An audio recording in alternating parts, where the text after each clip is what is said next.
Ya, Bismillahirrahmanirrahim. Assalamualaikum warahmatullahi wabarakatuh. Waalaikumsalam warahmatullahi wabarakatuh. Alhamdulillahirabbil alamin wa bihi nasta'in wa ala umuri dunya waddin. Wassalatu wassalamu ala asyrafil anbiya'i wal mursalin wa ala alihi wa sahbihi ajma'in amma ba'du. Rabbi zidna ilma warzuqna fahma. Allahumma faqihna fid din wa 'allimna ta'wil waj'alna min ibadikas shalihin. Amin. Ya, pada kesempatan kali ini, langsung aja ya.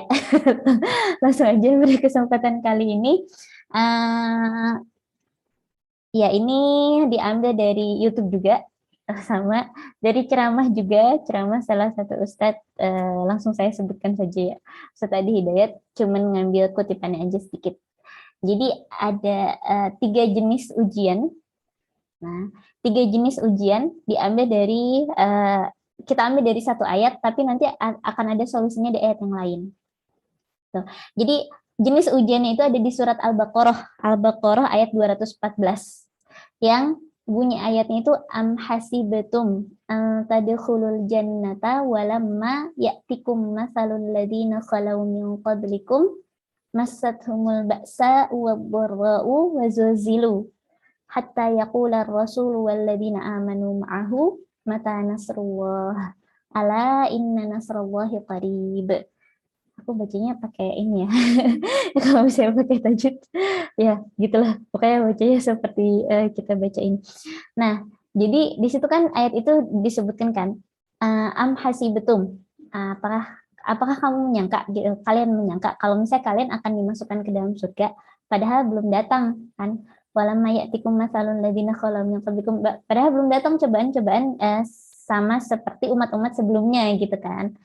Nah, mereka ditimpa oleh masatumul ba'sa wad-dharra wa zulzilu. Nah, itu dia. Itu 3 jenis ujian. Jadi ba'sa, dharra sama zulzilu. Hatta yaqular rasul, sampai Rasulullah hatta yaqular rasul walladzina amanu ma'ahu, dan orang-orang yang beriman bersamanya kayak bertanya-tanya gitu, mata nasrullah, kapan datangnya pertolongan Allah gitu.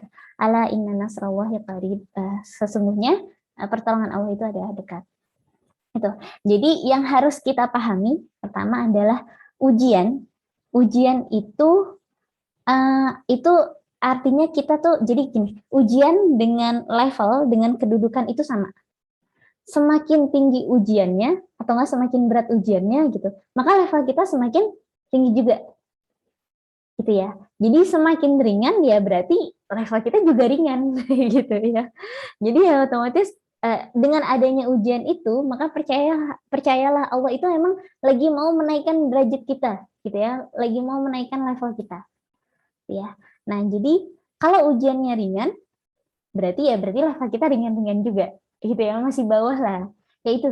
Jadi ujian jenis yang pertama itu baksun. Nah, baksun itu ujian yang ringan, gitu ya, kayak ya kan kalau kita pernah mendengarkan istilah la baksa gitu, itu nggak masalah gitu. Ujian contohnya kayak gini. Misalnya kita lagi senang-senangnya nih, misalnya mau pergi ke masjid atau nggak lagi senang-senangnya apa gitu ya, misalnya tilawah atau nggak gitu. Kalau misalnya yang cowok kan lagi senang-senangnya ke masjid, tiba-tiba ada gerimis gitu kan, atau nggak ada hujan gitu. Nah, itu tuh ujian yang ringan gitu.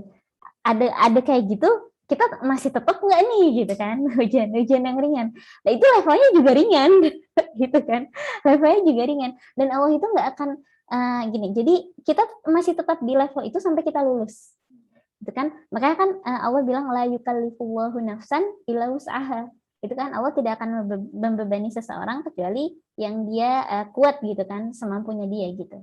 Jadi ya udah tetap di level itu aja gitu sampai kita lulus gitu. Dan nanti ketika udah lulus berarti kita naik lagi ke level yang atas, ke level yang atasnya lagi, yang lebih berat daripada yang ujian ringan itu yang pertengahan lah ya, kita bilang pertengahan itu borun jamaknya borro gitu kan.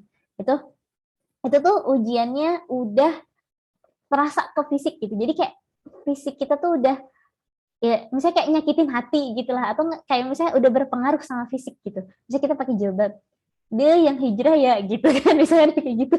Misalnya kayak dia yang ini gitu kan, pokoknya tuh itu ini deh maksudnya bahkan itu kayak misalnya kalau misalnya ujian yang ringan tuh awalnya mungkin ada satu orang doang yang bilang kayak gitu, tapi kalau misalnya udah berlo itu berarti udah terus-terusan, misalnya kayak orang tuh berarti banyak nih yang satu bilang gini, yang satu bilang gini kayak gitu.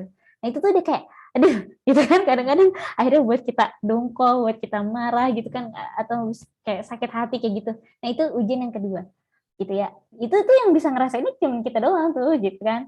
Saya jadi kayak oh itu tuh ujian kita, berarti level kita tapi naik gitu ya dari situ. Maksudnya dari yang tadi ujian yang ringan yang tadi itu, berarti dengan yang borlo ini level kita naik. Kalau misalnya kayak udah ngerasa fisik kita tuh udah terpengaruh gitu sama itu tuh, berarti itu borlo, burun. Nah yang ketiga itu zilzal. Zilzal itu gempa kan. Gempa gimana sih kalau gempa kan kita gitu ya, maksudnya itu udah bener-bener goyah banget gitu, bener-bener menggoncangkan banget. Nah itu burun. Nah, jadi kayak bener-bener sampai kayak bahkan sampai Rasulullah sama para sahabat itu nanya kapan sih pertolongan Allah gitu, saking bener-bener gininya banget gitu ya, goyang banget gitu. Makanya kalau misalnya kayak kita tahu misalnya para ulama gitu ya, itu tuh emang beda banget cobaannya daripada kita gitu loh.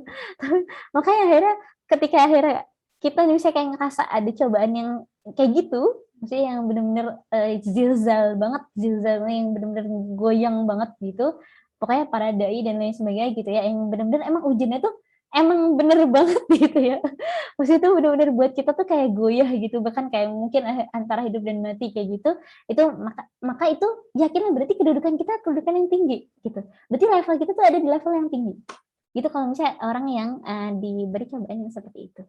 Jadi levelnya adalah ada di level yang tinggi gitu. Bahkan Ustadz tadi bilang selamat gitu kan, ketika akhirnya kamu merasakan yang seperti itu, ujian yang zilzal gitu, maka kamu ada di level yang tinggi gitu.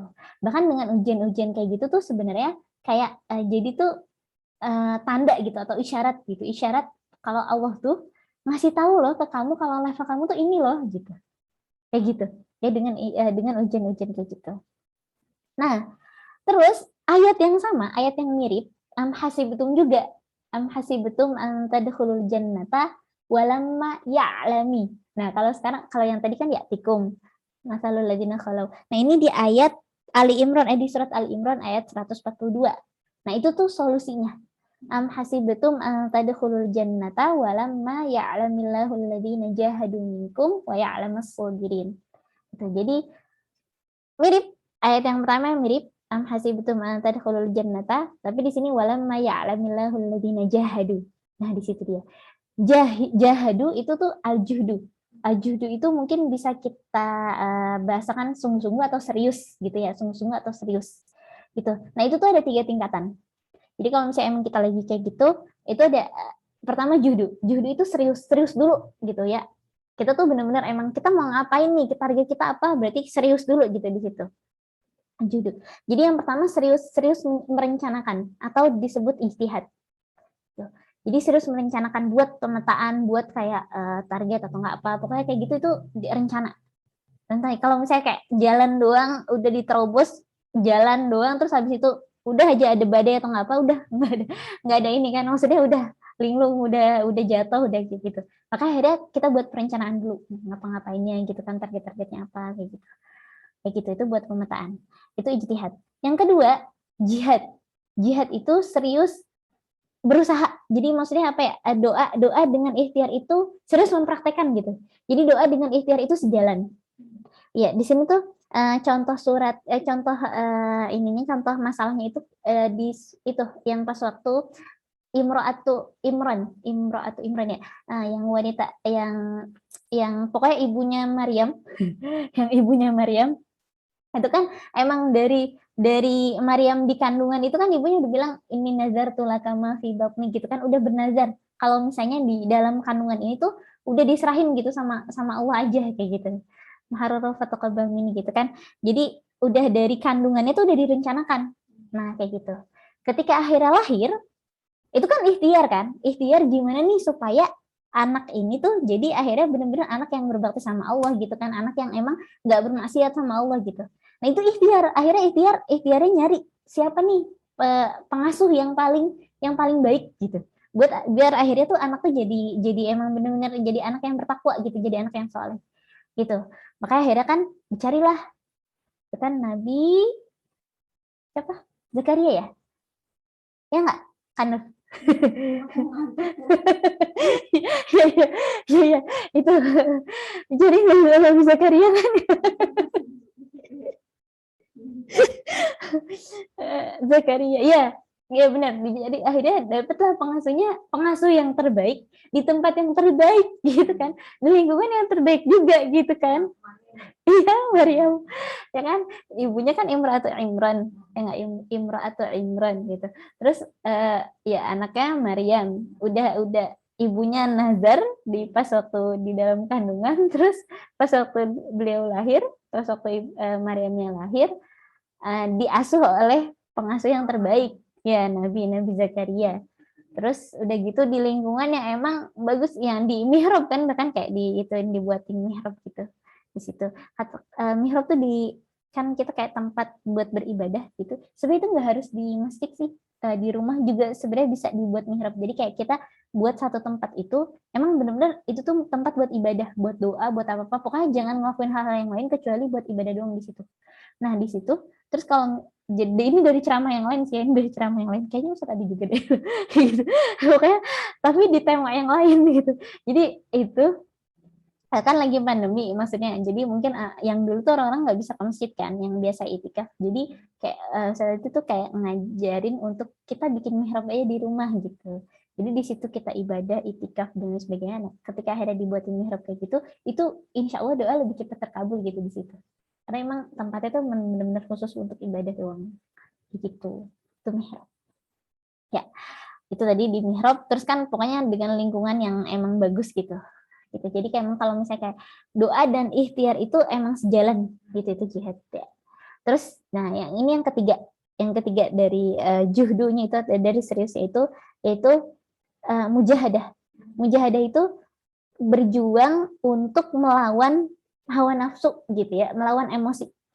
Itu mujahadah nafsi gitu ya. Jadi berjuang untuk melawan emosi, bahkan emosi diri kita nih yang emang maksudnya yang lebih sulit gitu. Jadi kayak perjuangan untuk melawan emosi diri kita sendiri justru malah akhirnya yang lebih sulit. Kalau misalnya kayak kita mau kemana, mau ikut kajian hujan, itu kan ada payung. Tapi kalau misalnya males, itu kan nggak ada obatnya, gitu ya sih. Itu kayak gitu. Nah, jadi itu mujahadatun li nafsihi itu lebih maksudnya melawan emosi diri, melawan hawa nafsu diri itu emang lebih berat gitu daripada hal-hal yang lainnya. Gitu. Terus walamma ya'lamillahu alladziina jahadu minkum wa ya'lamas shabirin. Yang kedua adalah sabar. Gitu. Bahkan kadang-kadang ini sering dikaitkan dengan sholat ya, sholat dan sabar, wasta'inu bis sabri wassalah gitu. Jadi dengan sholat, dengan sabar kayak gitu. Intinya banyak sih, maksudnya kalau misalnya kita mau cari kayak solusi-solusi gitu ya, insya Allah pokoknya jadiin semua amal ibadah kita ini wasilah lah gitu, biar akhirnya Allah itu kayak bener-bener melapangkan hati kita gitu ketika akhirnya kita dapat masalah gitu, atau bahkan mempermudah masalahnya gitu, atau kalaupun nggak mempermudah masalahnya, hati kita yang dilapangkan gitu loh. Jadi kayak kita tahu solusinya gitu. Jadi Ustadz dulu pernah bilang deh kalau masalah jangan akhirnya minta tiket pesawat itu dimurahkan gitu, tapi mintalah kita tuh mampu untuk kita tuh mampu untuk membayarnya gitu gitu ya. Ya, jadi dengan cobaan itu, ya, jadi cobaan dengan kedudukan kita ini berbanding sama lah gitu ya, berbanding sama gitu. Berbanding terbalik biasanya, berbanding sama. Apa sih namanya? Sebanding ya. La yukallifullahu nafsan illa wus'aha. Jadi kalau misalnya emang ujiannya ringan ya berarti level kita juga di ringan. Kalau misalnya emang ujiannya akhirnya meningkat, berarti yakinlah berarti emang level kita juga lagi meningkat gitu ya.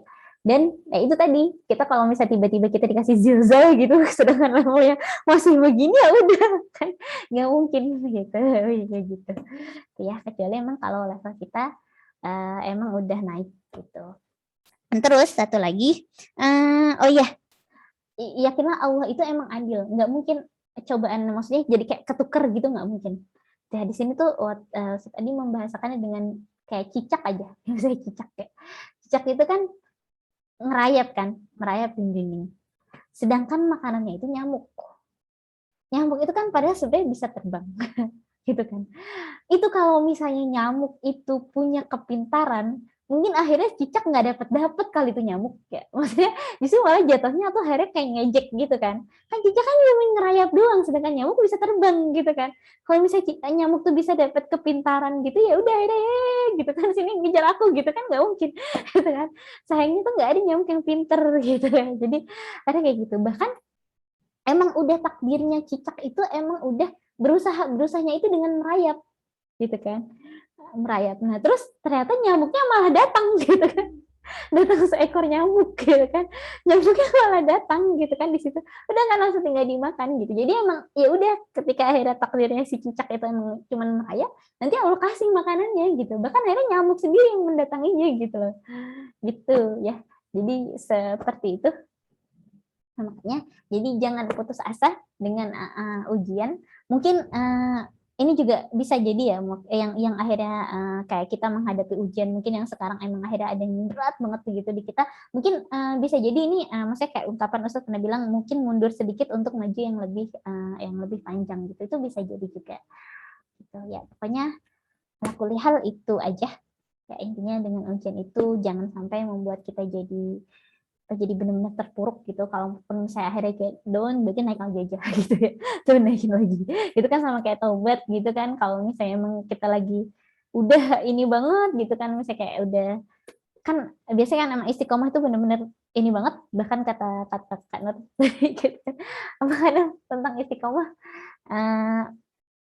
sampai apa ya sampai tadi apa sampai kayak ayat istiqomah itu ketika turun Rasulullah sampai kayak oh iya beruban gitu kan sampai sampai para sahabat bilang harus begini ya gitu kan ya harus begini ya Rasulullah gitu gitu ya gitu segini segini beratnya sampai ada ubannya gitu kan. Semoga akhirnya kan Rasulullah bilang nggak apa-apa sedikit aja tapi yang penting terus menerus gitu istiqomah gitu. Jadi emang kita nggak bisa mungkin emang susah banget ya untuk kayak benar-benar menuju jalan istiqomah benar terus lurus gitu pasti ada naik ada turun naiknya gitu kayak gitu. Tapi ya itu jadi kembali lagi gitu ya ketika akhirnya down kembali lagi begitu. Ini aja mungkin sedikit dari saya. Ya jazakumullahu khairan. Mungkin kita tutup dengan membaca kafaratul majlis. Subhanakallahumma wa bihamdik asyhadu an la ilaha illa ant astaghfiruka wa atubu ilaik. Kurang dan lebihnya saya mohon maaf. Wabillahi taufiq wal hidayah. Wassalamualaikum warahmatullahi wabarakatuh. Waalaikumsalam. Oke.